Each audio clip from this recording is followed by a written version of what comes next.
Hey everybody, welcome to another episode of Union or Bust. Organizing Monster here, Juan Perez.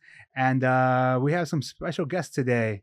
We have Gregg Robinson and Erin Evans, both running for the School Board of Education here in the county of San Diego. Welcome, Greg, and welcome, Erin. Thank you. Yeah, so if you guys just want to introduce yourselves, I know I just introduced you, but I mean, talk a little bit about yourselves, who you are, where you work at, if you're part of a union, and why are you running for the School Board of Education? Sure.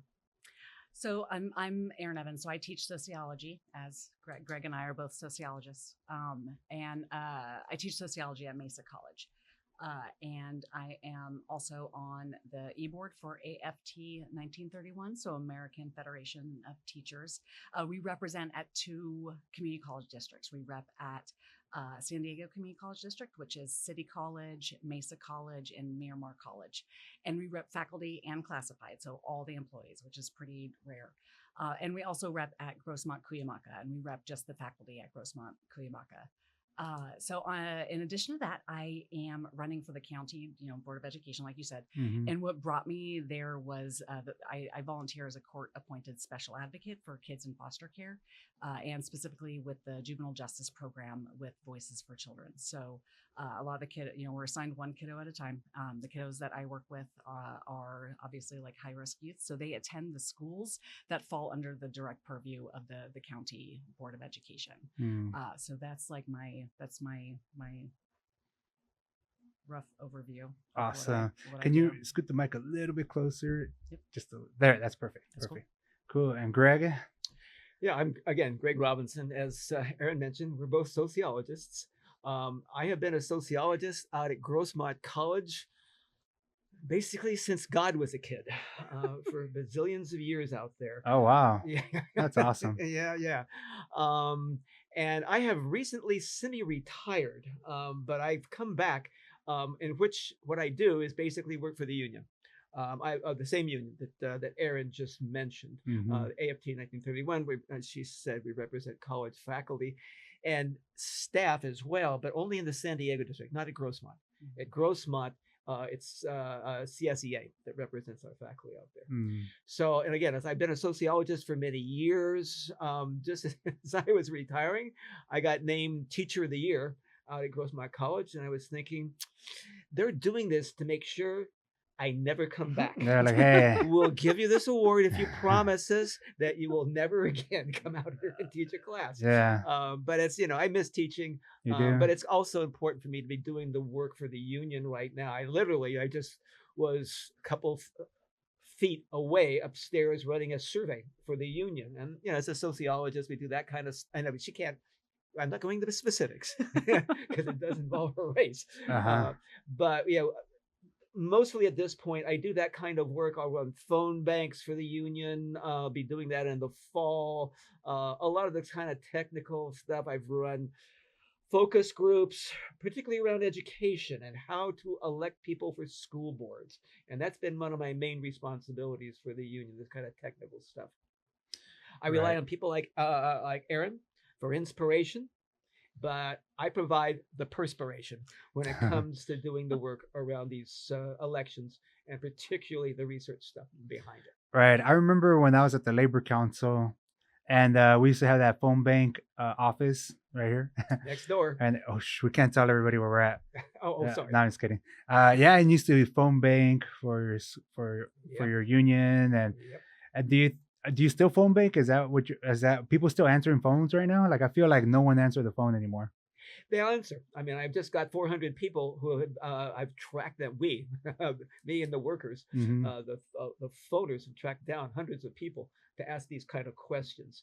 They will answer them. The concern anytime you do this kind of research, I mean, Erin well knows, is it's what's called a self-selected sample. Mm-hmm. The kind of people reliable to answer the phone these days, honestly, skew older. Older people. I mean, young people have lives, so they tend not to answer the phone. As long as we know that, you can do what's called weighting the sample. That is, I know, half the population is male and half the population female. If you get 25% male and 75% women, you just do the math so it comes out the right way. So yes, you're right. Much fewer people now answer the phones, but some do. And as long as we know how to balance it so it really looks like the underlying groups we're trying to understand, we can do it. Right. And Erin, why run for the school board of education? I was thinking that like a lot of the connection between community colleges and school boards for K through 12 is oftentimes kind of overlooked. But there's a lot of connection between what we see on the community college level. So like there's these policies coming down the pipeline that we can see that are going to affect K through 12. Like for instance, the state chancellor's office recently passed a resolution wanting to have all high school students have 12 units of community college credits before they graduate. Oh wow. Which, right? It's a lot. 12 units is a lot, and that sounds great. It sounds like, yeah, give high school students a chance to take college classes, get a leg up on general ed. But what I'm hearing and what I'm seeing is that, or what I suspect is that once, depending on how that is implemented, it's either going to give a lot more opportunity to all students, or it's going to widen the education gap, and students that already have like mass privileges and have like a lot of like resources are going to have even more. And so that's like one example of how like at the community college level we can see these things coming down the pipeline. So like that's one reason. But in terms of on like a union level, education is widely, acknowledged as being a source of like social mobility, right? The more degrees you get, the more likely you are to like make a livable wage, the more likely you are to have a pension, the more likely you are to be able to afford to rent in San Diego. And so since education is this like resource that is really necessary, or that gives like privilege, we want that to be provided to all workers. Like we want all workers to have that kind of that resource, right? On top of that, this culture that we're embedded in of like individualism and like everyone out for themselves, we take we take that for You can granted. cuss. Oh, awesome! Yeah, you can cuss. I thought I noticed some cussing in the other episodes, but I couldn't remember. Yeah, no, that's good. You're talking It's my promoted. language. Yeah. So okay, so the San Diego County Board of Education, there's that. They're responsible for the whole county. But what's the difference between that and like school boards in the cities, or like Sweetwater School Board, San Diego School Board, um, Chula Vista School Board? Like, what are the differences? Like, who's responsible for what? So each district has its own board, like you said, Right. their own superintendent. The superintendent, super important.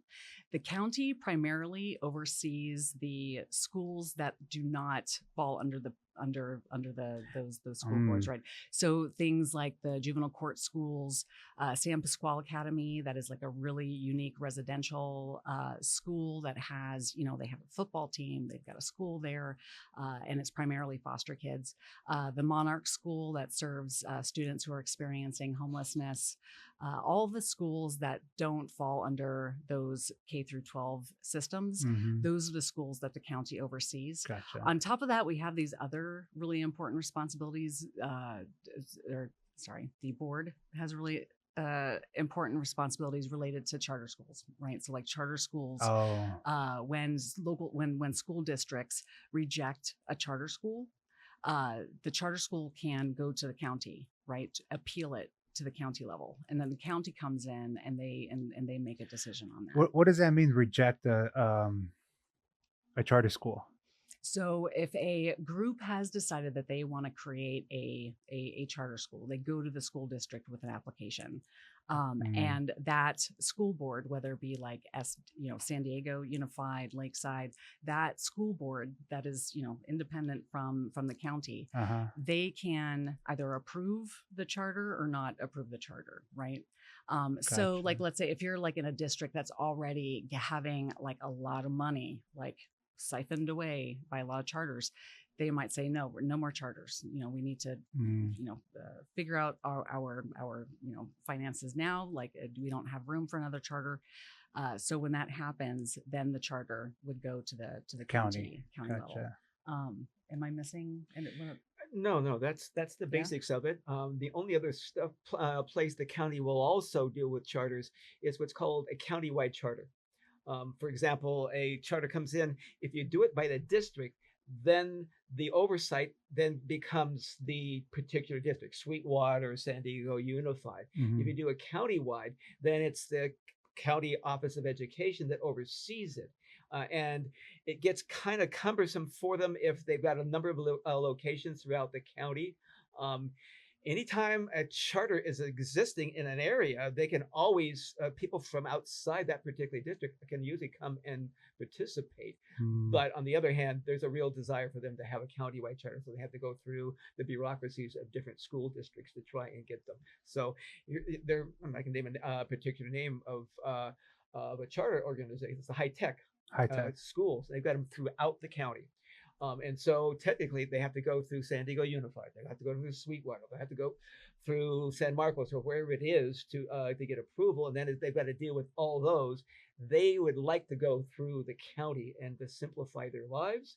Mm. But the whole philosophy of charter schools is that they're supposed to be locally based and regulated. The whole notion of a charter school, and this is in legislation that recently was approved. This recent last 3 or 4 years. It's called was called AB 1505. It used to be charter approvals were kind of the Wild West. You know, if you could fog a mirror, you could start a charter school, and if the got turned down, as we are just talking about it, by a local school district, yes, it would go to the county, but also if the county then turned it down, they could appeal to the state board of education. Mm. That's now gone away to a large degree, the appeal to the state. So it's only the county now that's going to act as that appellate court. Wow. Yeah, and so that puts all the more pressure on us. There has been a vacation on charter school approvals as a result of COVID. That's expiring in the fall, and we're already starting to see charter schools getting ready for either renewal or new approvals throughout the county. And I mean, I hear a lot of like negative things about charter schools, and how do we feel about charter schools? Are they a good thing? Are they good for students, or are Um, they expensive? Or didn't they start out like for kids that were disenfranchised, or that's how they started out, and then they put focus on that community. But now it's not no longer that, right? Now it's no longer to serve those certain individuals and demographics. Is it more now just to make a profit, kind of like the privatization of schools? Is it's that a what that is? totally, it's a very good example of like you take something that has a great intention and capitalism will come and it will suck it up and turn it into something really shitty. Charter schools were supposed to be number one to like kind of push against the traditional, call it like a banking style of education, where it's like you have students facing the teacher spews out information, the students, absorb it, and it's not super equitable, right? So it's like there are, Montessori schools, there's all kinds of like experimental schools to like look at different ways to teach, and which is great, like having innovation Mhm. and also like disrupting the idea that all people learn the same, I think is important. And so charters were supposed to be a space for that experimentation to happen, and experimentation for students who had different needs, right? Who had different learning needs than other students. So initially, it was a great idea, and it was supported by unions. It was a great idea, but over time, when profiteers like find a way to make money, they're going to seize on that. And Mhm. so charter schools became an opportunity to take money from the public systems and push it over to another school, typically predominantly not union. So teachers are not union, and there's not a lot of regulations on them, right? There's not a lot of oversight. Mhm. So it's extremely problematic. And now we see, the alt right, using charter schools for, supporting religious based charter schools like in Florida. And so it's really the especially hard part about charter schools is that a lot of them serve a really good purpose. Like I have two colleagues that I think of immediately who have kids who are on the spectrum. Their local district doesn't provide the resources that their kids need, and so they have them in charter. Mhm. And one of them in particular is very against charter schools, but there is not a choice. There's not another option. And so what has to happen is like a structural shift so that we have public money going back to public schools so that the schools can create the resources that are needed instead of these external charters. Yeah, I just add a couple of things to that. I mean, what's interesting is that the charter school movement, as Erin was saying, was started originally as a kind of laboratory for experimentation. That is, let's try some different techniques, focus around kids of particular need. But that was then supposed to go out to the larger traditional public schools. That was started under the AFT, our union. This is, like 40 years ago. This was the original vision of this, and that the AFT was strongly supportive. And for those who don't know, the AFT, of course, is one of the major teacher unions in the country. However, as Erin is pointing out, has changed dramatically. And what has happened, as she was mentioning, is that these large corporations, large organizations, particularly like the Walmart Foundation, the Walton Foundation, these right-wing billionaires get in. What they see in charter schools is a market model approach to education. That it's choice. What you're going to hear them talk about is choice, choice, choice. And what we're going to do is allow parents to choose where to send their kids. I mean, charter schools is one example of that. Charter schools, remember, are public institutions. They're not private, but they are taking money. All that money comes from our tax dollars and goes into a school that is run kind of like a private school.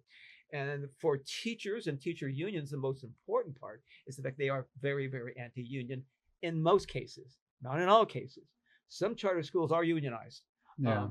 And I think what? High Tech High. High Tech High, absolutely. Yeah. But that was a struggle. Yeah. There was a pushback on that. And our board, and Erin's board to be, was involved in that struggle precisely because they were coming to us, trying to get us. And we put pressure on them to say, you don't do that kind of stuff. Teachers have the right to unionize and to be protected in these schools. And there really should be a compromise between the unions and the charter school movement. That is, if you come with that original purpose, we're going to have an education that really serves a particular group of kids who aren't being served. The teachers and the unions will compromise around, okay, maybe it's going to be a little longer school day, or maybe we'll have some after school tutoring as long as we're getting paid union wages for that, and it's voluntary. But that's where that compromise should come. But coming out of these right-wing billionaires, they don't want to hear that. They don't want compromise. This is a subterranean movement for them to eliminate one of the last places of significant percentage of unionization. What part of the workforce in this country right now is most unionized? Teachers. The largest union in this country, is the NEA? National Education, NEA, the National Education Association.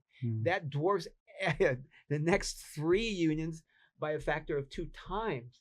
And that's why the billionaires are coming after our public schools and coming after particularly the teacher unions in them by way of charter schools. Speaking of I guess politics, why do they focus so much on boards? Or why should we focus on school boards? Like I mentioned earlier before we started recording, that my girlfriend is a teacher, and she told me that these Amazon or Jeff Bezos spends millions of dollars on school boards. And I'm like, at first I'm asking why, and then it makes sense. But why do you think they spend so much money on school boards? Like you said, the school boards, like Gregg was talking about with High Tech High, there's top level decisions that impact their ability to take money from public ed.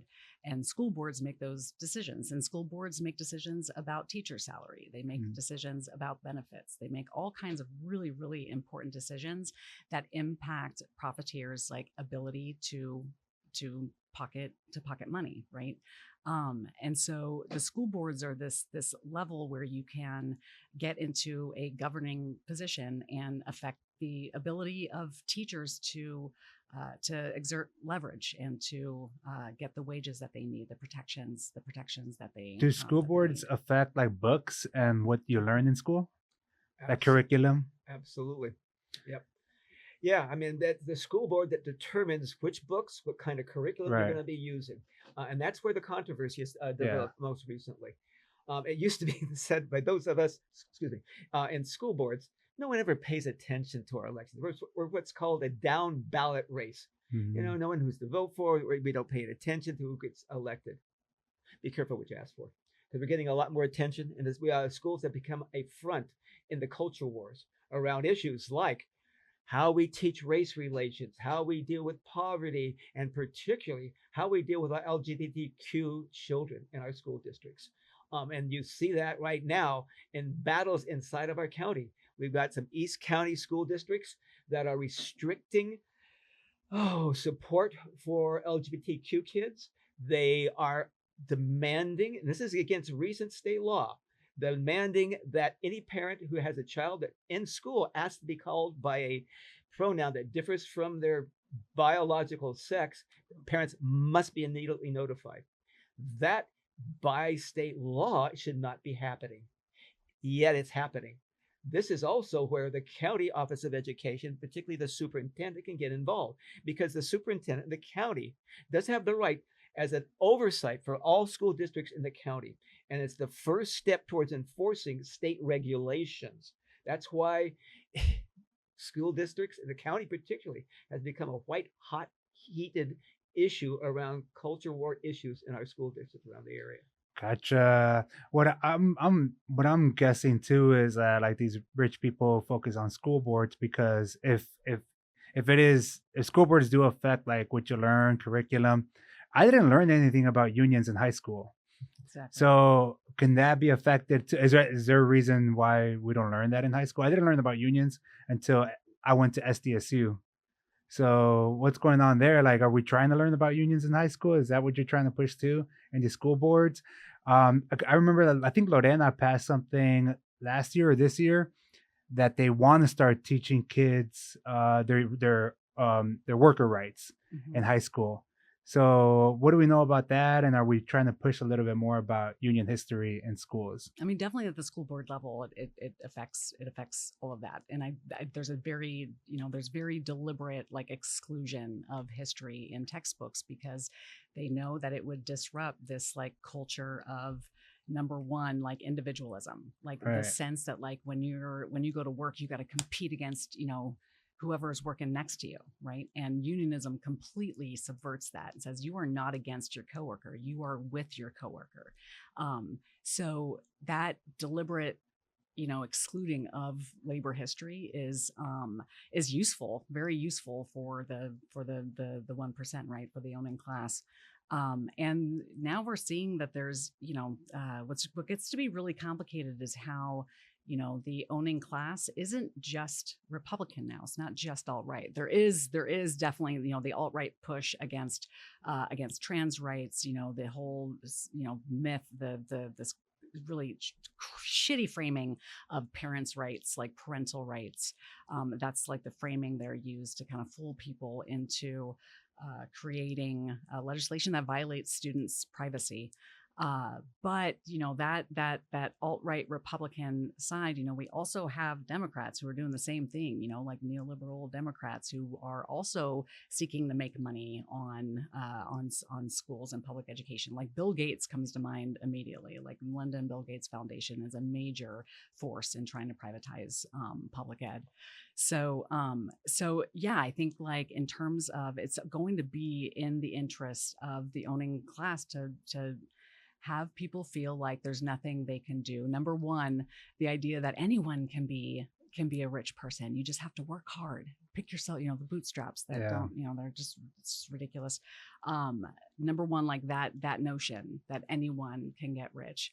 That's a really toxic notion. And then number two, that you have to compete in order to get ahead.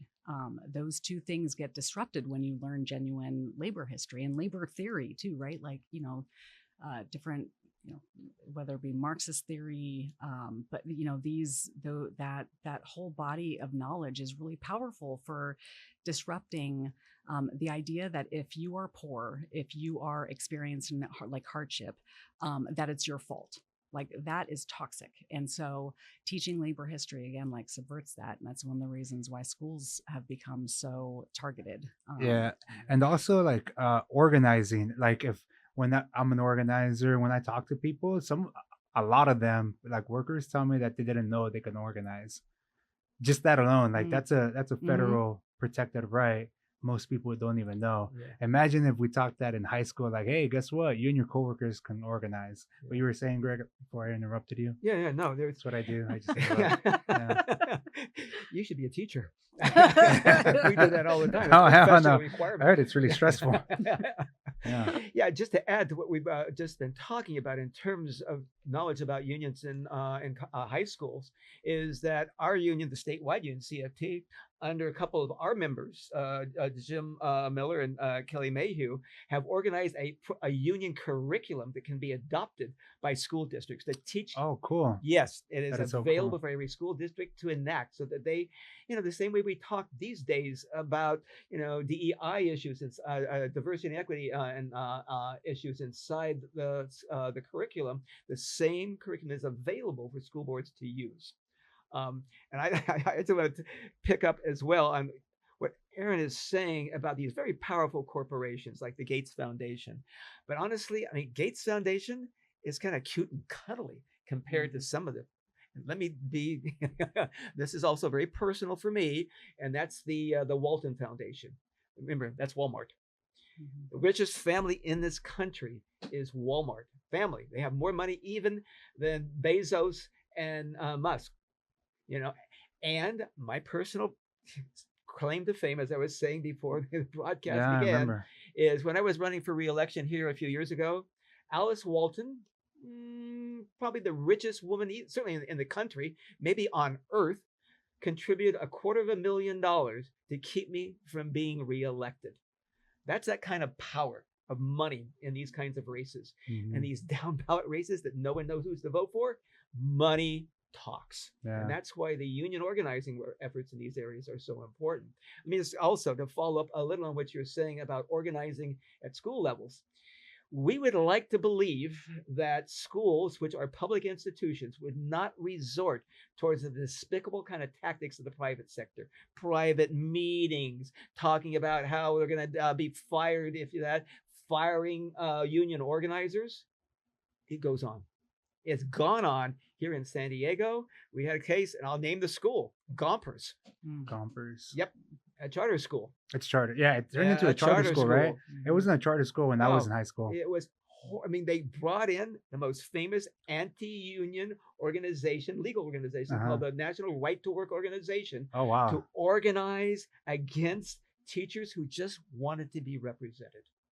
That's the kind of stuff you face these days, even in education. As a result, particularly, once again, follow the money, because it's coming into the school districts by way of the Waltons, by way of the Gates, and these kinds of folks. You know Cheryl Coney? Oh, yeah, Cheryl Coney. Yeah, so she was part of that. Oh, absolutely, shout out to Cheryl. Yeah, she's moved on. She's moved on. Yeah, she's a big dog now. But it's interesting. Like a lot of these things we don't know about because they don't teach us this stuff in high school. First of all, in high school, I remember. Well, maybe it's a little bit my fault too, but it's more like you're just trying to get by. You're a cool kid, play a sport, and move on. You don't try to learn how to save the world. At least that's when I went to high school. Now kids are different than when I was in high school. Now kids are on social media talking about free Palestine and walking out on their jobs and walking out in school. I mean, I guess historically students have done that, but I wasn't part of that activism class. But maybe it's like it comes every once in a while where the activism kicks back in. You were part of that activism in school? Yeah. I mean, when I was in college, I can't remember how many buildings I occupied. Really? Greg was at the UCSD occupations that happened back in the day. You were part of that. Around the building. Well, then it could be called Lumumba Zapata College.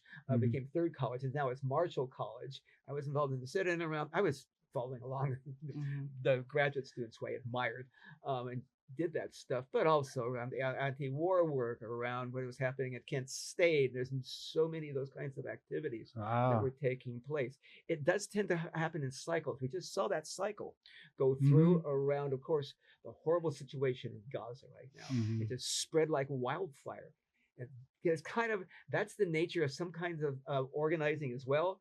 It's nothing, nothing, nothing, and then it explodes Yeah. because they can start seeing a model where things actually happened. Yeah. Successful. And then all of a sudden you feel isolated, alone, but you can join together and all of a sudden you feel like you can make a difference. That's huge. Absolutely. Yeah. Absolutely. And young people, one of the cornerstones, I guess, or one of the social movement theories that is very widely accepted is that young people are more likely to protest than older people. There's less to lose. You haven't if you choose to start a family, you haven't done that yet. You're still living at home. You're still, there's not as much to lose. So young people are the ones who do the disruptive protest too, right? So they're the ones who are out there disrupting the status quo, and they're more likely to do that. And that's a threat to power holders, right?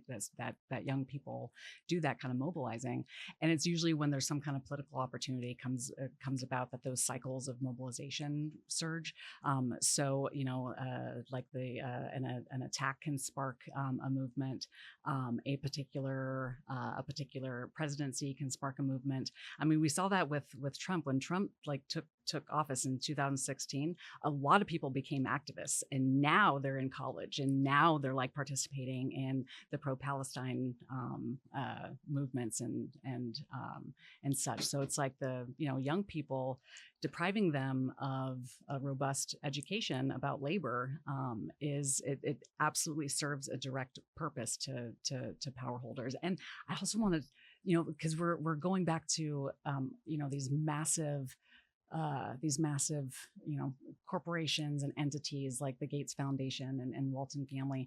There's also nonprofit entities that are participating in privatizing public ed in ways that are really Which insidious. ones? Name drop them. I mean, immediately I think of Teach for America. Okay. Diane Ravitch, in her recent book, Slaying Goliath, she talks about how Teach for America ends up being a kind of tactical arm for private entities to create teachers who are, number one, not credentialed. So Teach for America, they'll get high-performing students in high-performing schools, recruit them, and then have them teach in lower-resourced schools and such. And that makes them feel real good to go into the, it's kind of like kind of typical. A lot of times you're not credentialed. A lot of times they may or may not be aware of unions or be aware that, being a part of a union is extremely important and meaningful. And they end up being a tactical arm for folks who are seeking to take over public ed in the interests of the owning class. Yeah. Nice. A couple of things on that real quick. I mean, one, talking about young people being more attracted to protest because they have less to use. You'd think it was old people. I mean, people like me, we're going to die. What do we have to lose? Right. So What the hell, Greg? Oh, Greg's at every I know he's at protest every picket line I go to, or every right? action. Greg's always there. Right? Greg and Susan. So. Yeah. But that connection that Erin was just talking about in terms of these corporations and Teach for America, that's direct. Funding for Teach America is coming from the Walton Foundation for those folks, and it's very closely linked to the charters as well. Practical example, here in San Diego, there was a controversial former head of the County Board of Education who then he resigned. I have to be careful about how I say that because I was involved in the process, and there's a legal binding on me. I can't talk extensively about it. But immediately having left the county, he's now the head of Teach for America here in San Diego, and a strong supporter of charter schools. Good for him.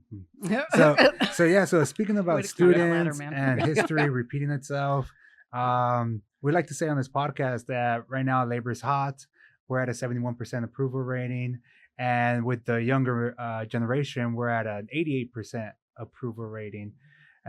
Since you all have been in labor for a while, and Greg, you've been killing it since you were in college, maybe before that. But do you think now is the moment kind of deal? Like now is the spark that we've been waiting for to change everything to save America, let's say? Because wasn't JFK, not JFK, but FDR quoted saying that he saved capitalism by enacting the NLRA and all that socialist legislation that helped rebuild the middle class.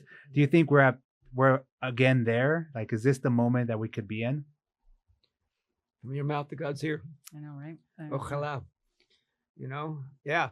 I mean, again, like we were talking about before, we do know unionization, like protest cycles, follow that kind of dramatic up and down. And you've got to seize that kind of moment to push it as hard as you possibly can right now. And that's where what's happening at the national level is also important. We, as a movement, as union members, should be pushing hard. The Democratic Party, we've got some good stuff under Biden, surprisingly good stuff to support that, but he's gone.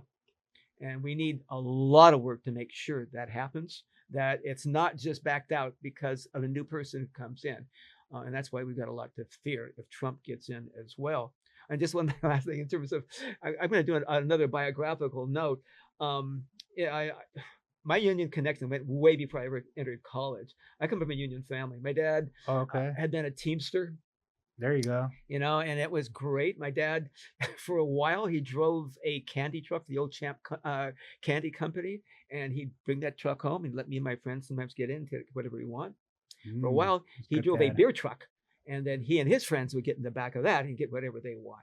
So, and honestly, I come from a very distinguished line of trailer park trash and alcoholics. That's awesome. And what saved my life, my family's life, my dad was a nice drunk, but he was a drunk. It was the union. They come back in. Okay, I know he didn't show up in time, but we're going to help him. He's got 2 kids at home. Please make sure he'll be there tomorrow. It was the union that kept our family with a home to live in during that period of time. So that kind of background is so important. And giving back. And that's why, as you said, I show up every frigging demonstration I can. That unionism is in your blood. Yep. Like literally, your dad was a Teamster, and damn, that's awesome. Yep. Yeah. Do you have history of unionism or unions in your family, Erin? Yeah. My family, my dad's side is from Detroit. So most of my family out there works in or used to work in the car industry, right? So they were a part of car industries and unions there. And I actually saw the flip side of what Gregg is describing, where, my dad came out to California. He went into the military initially to get out of Detroit, got to California and worked for United Airlines. And eventually he, under mysterious circumstances, which, we suspect was also related to alcohol.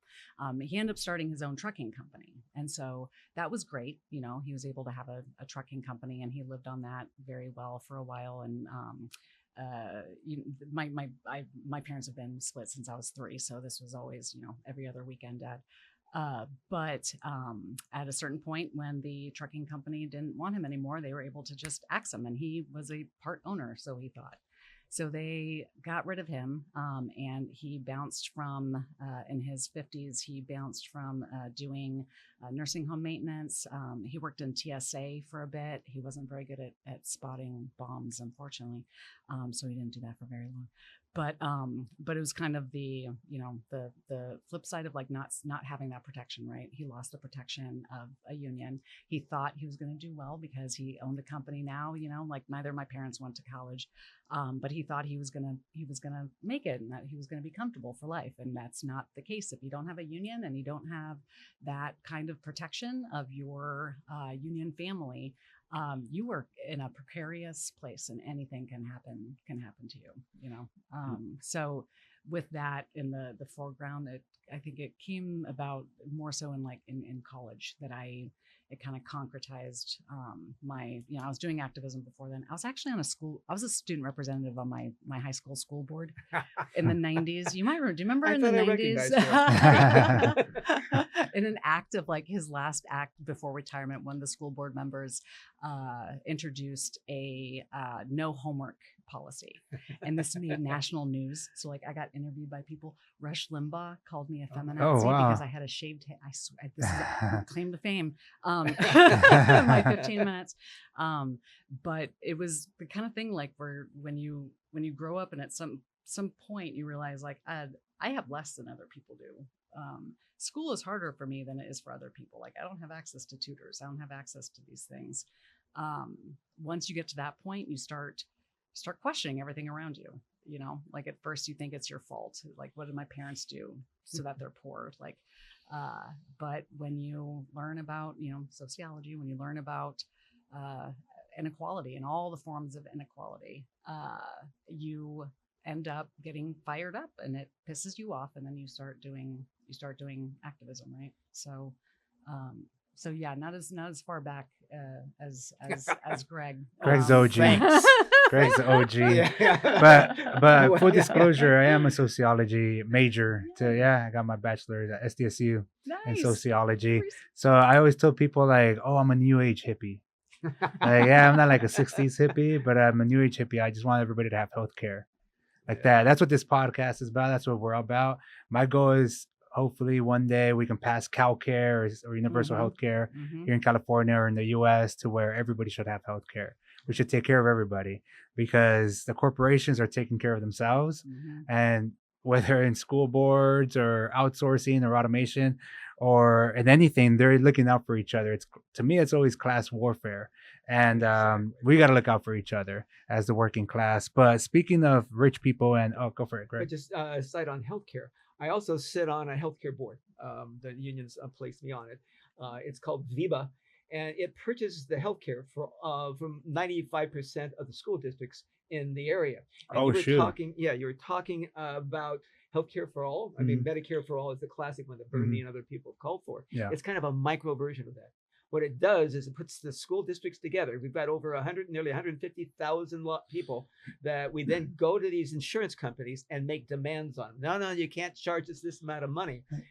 It's a micro version of precisely the kind of reform you're talking about for the nationwide. We just need it for everybody, not just for school districts at this point. Yeah. That's a demonstration. That's a concept demonstration. It can be done. Right. I really love the model too. I did before I came to Mesa College. I was an educator at National Nurses United and California National or California Nurses Association, and they have, they've been pushing for universal healthcare for so long. I mean, I think it's like every election cycle they introduce.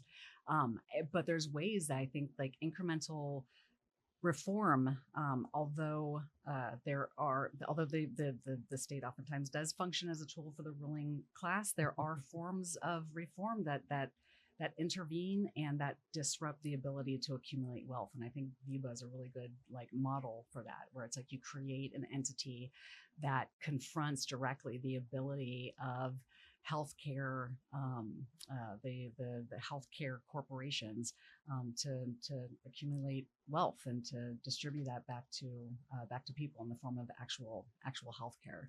I feel like nurses and teachers, in terms of like care workers, they are oftentimes like at the forefront of really radical movements that challenge the corporate elite. For sure, trades and factories absolutely as well. Nurses and teachers, because they're such trusted professions, because they have this kind of cultural value to them. There ends up being a lot of really radical subversive work that teachers and unions are at the forefront of. And I think Medicare for All is one of them. And actually just having strong unions is another way to confront, in a radical way, to confront these structures of oppression, right? Yeah. Nurses are the most respected occupation in the country. That's the basics of that kind of stuff. You know what I think my thought on that is that I think because nurses and teachers are connected to society the most, in a way. Teachers, you see the kids, so you know what the families are going through. Oh, this kid is having it at home, or he's poor. So you see like the byproduct of a family home through the kids. That's society. That's the future generations. And so you see what gets implemented. You see the stressors of the economy on this kid because of their parents, what their parents are going through. And I think nurses, they see people at their most vulnerable. Like you're about to die, you just lost somebody, or the nurse has to give really bad news, and then they have to give this bill to the patient. So they see people at their worst too. They see society and our institutions are it's not working for the majority of people. And my story about nurses, once I knew that they were badass, I was a delegate for Bernie in 2016. So I went to Philadelphia to the convention, and I made friends with the nurses because they had their own delegation. The nurses, they were badass. Like I would sit next to them during the convention, like the big convention, and they were gonna rush the stage on Hillary Clinton. Like she would tell me, she would be like, "Hey, Juan, so hey, we're gonna rush the stage, so just look out for us." And I was like, "What the fuck?" I was like, "Okay, sure, whatever, like whatever I can do," because that was my first time being active. Is in 2016. And then like they stood up and they started, and I'm like, these ladies are gonna go rush the stage right now.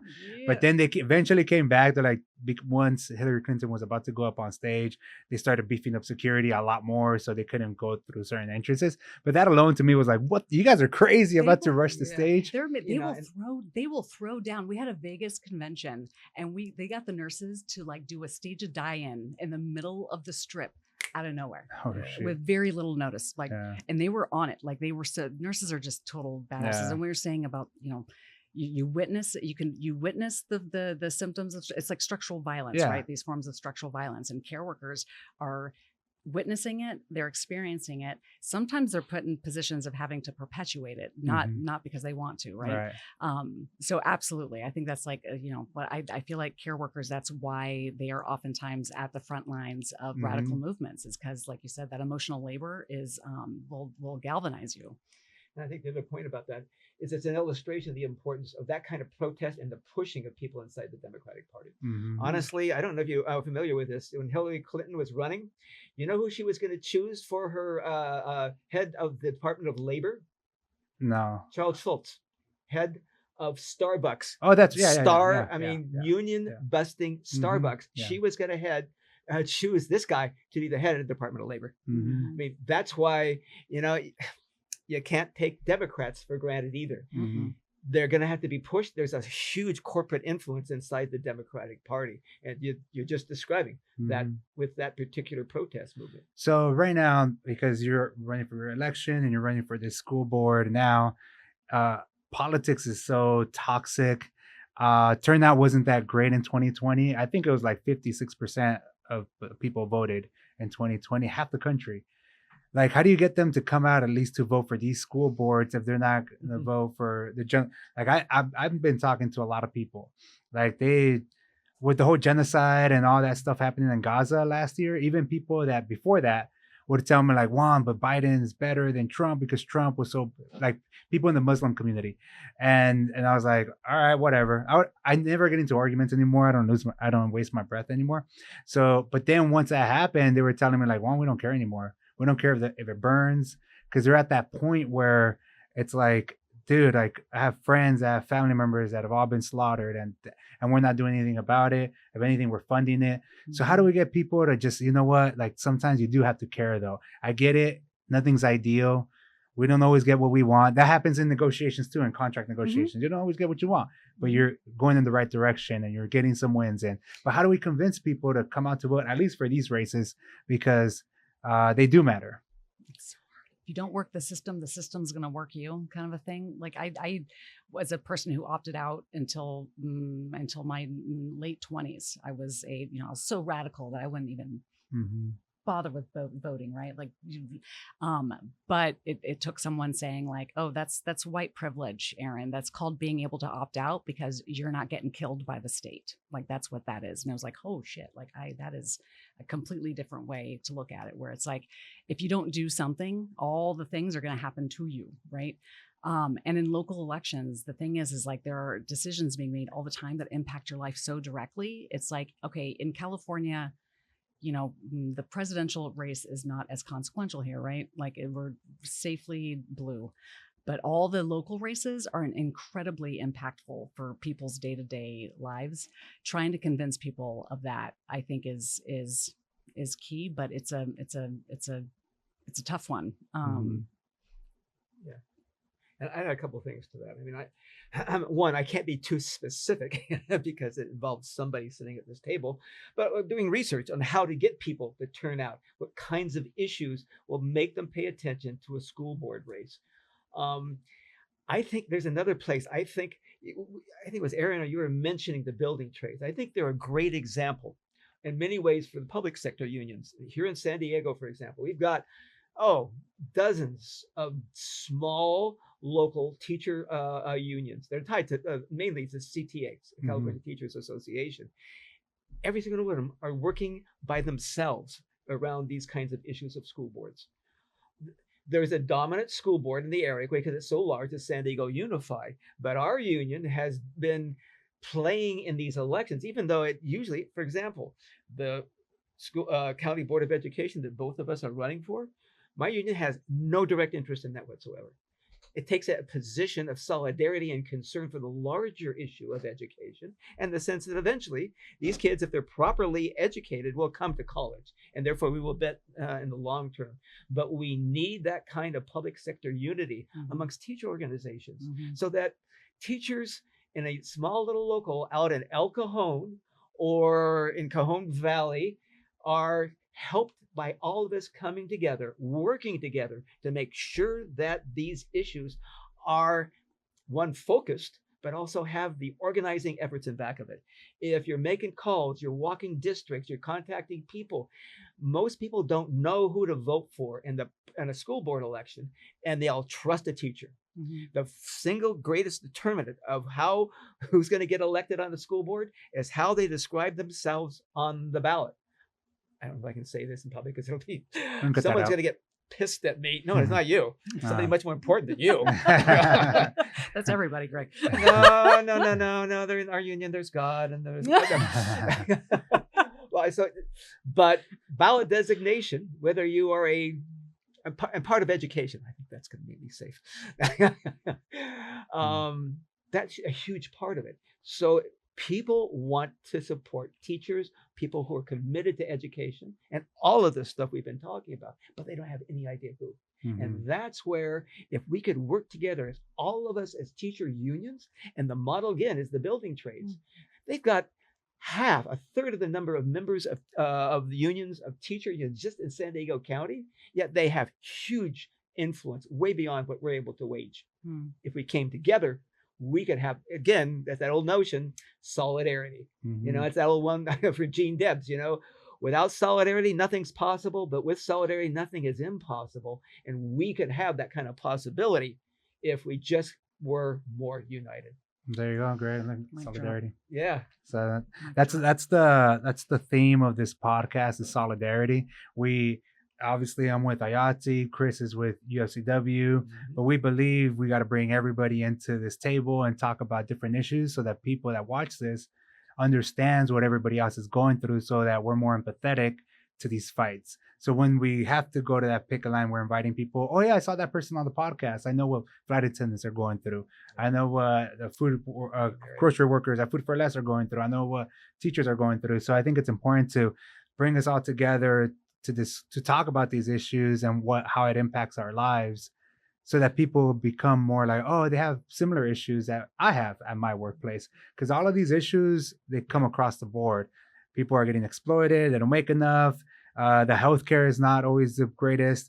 They're always getting screwed over by their bosses. It's always similar issues across the board. It's just now, how do we bring us together so we can care about these things? Because we're all in the same ship. We're all on the same boat. And just like I mentioned earlier, the rich people are on the same boat and they know it. Yeah, right. And they're in solidarity. They're on the yacht. They're on the yacht. Yeah, but we have whales. Yeah. But there's a lot of dinghies out there. But Greg, I want to be one of those rich people eventually. So I'm gonna look back at this moment. I'm like, look at that idiot. He wanted to give everybody sociology healthcare. comes in. Yeah. I gotta tell you, I had a student that actually did this initial lecture, introduction to the class, talking about the odds of actually becoming a millionaire. And afterwards, she came to me during office hours crying. Right? Oh no. What's She's the like odds? 17 years old. Because I told her the odds of anybody making. Here's the most important decision you ever make if you want to become a millionaire by the time you're 30. Choose your parents carefully. Damn. It is, whether you got a mommy or daddy who happens to be a Walton or a Gates. Mhm. That's that kind of ideology. That's why education is so important in these Right. areas. It's because, she ended up coming back and taking all my classes. Yeah. So speaking of rich people, they're always gonna be involved in it in every aspects of our lives. But is there right now the hot topic is AI? AI is going after a lot of our industries, our jobs. For example, the Teamsters last year they put up a bill at the state for their automated trucks. They wanted to have make sure that there's drivers in these automated trucks, but our boy Gavin Newsom vetoed that bill. But is there AI in education? Is there a threat of AI in education, and how does that look? Oh Why don't you go man. first and I'll jump in. Man, it's a huge. So I just tied up a summer course that's online, and I'm a strong believer that that if there's a strong incentive to do something, you're probably going to do it. And when you're a student and you are stretched and you are working full time and going to school on top of it, the the temptation to use AI to cheat in an online class is just so extreme that I think even the most ethically grounded person who is really committed to their own education is going to be tempted to use it. It's just so easy, and it's virtually, if you will, impossible to combat, right?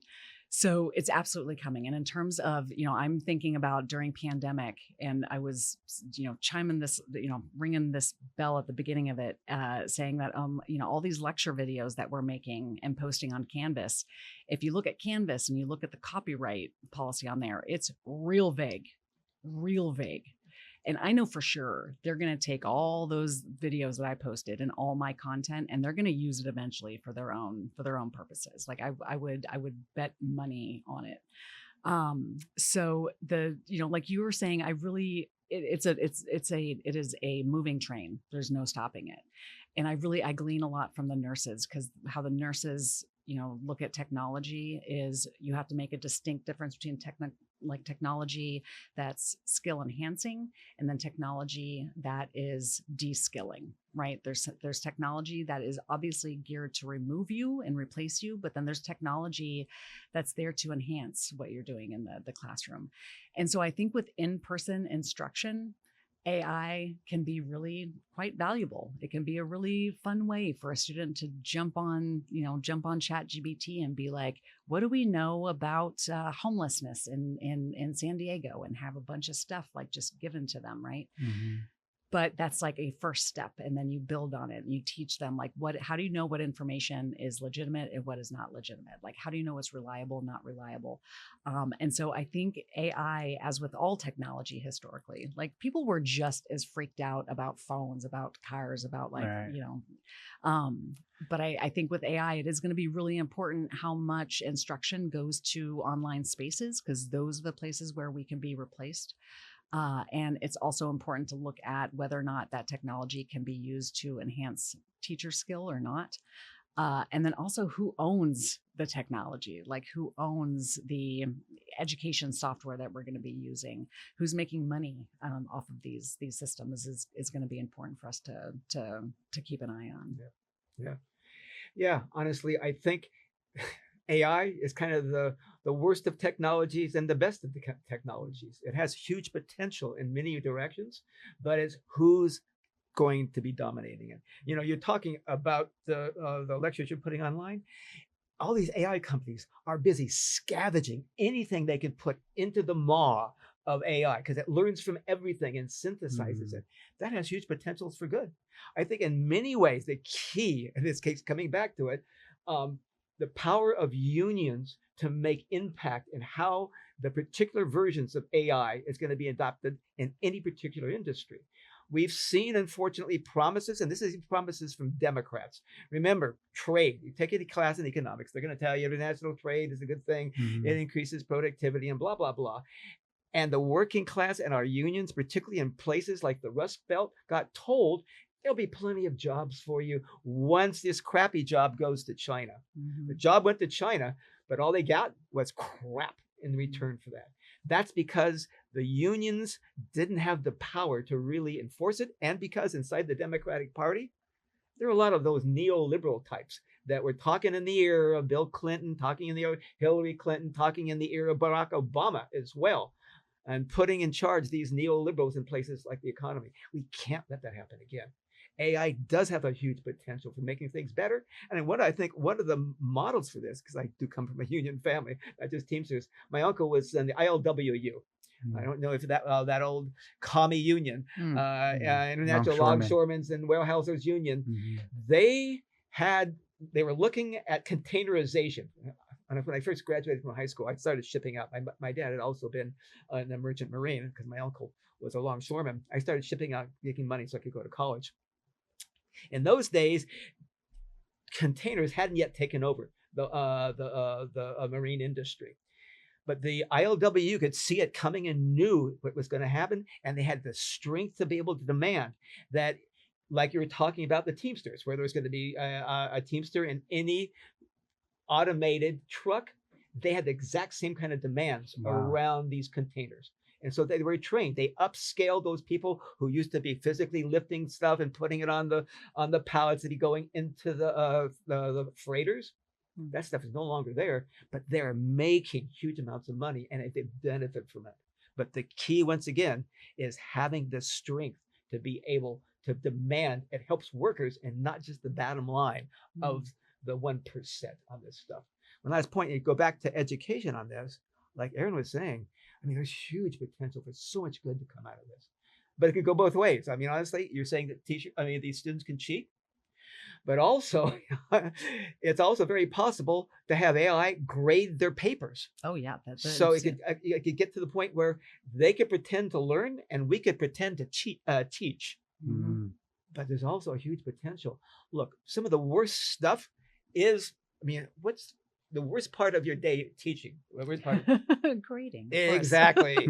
Grading papers. We hate it. AI can help that.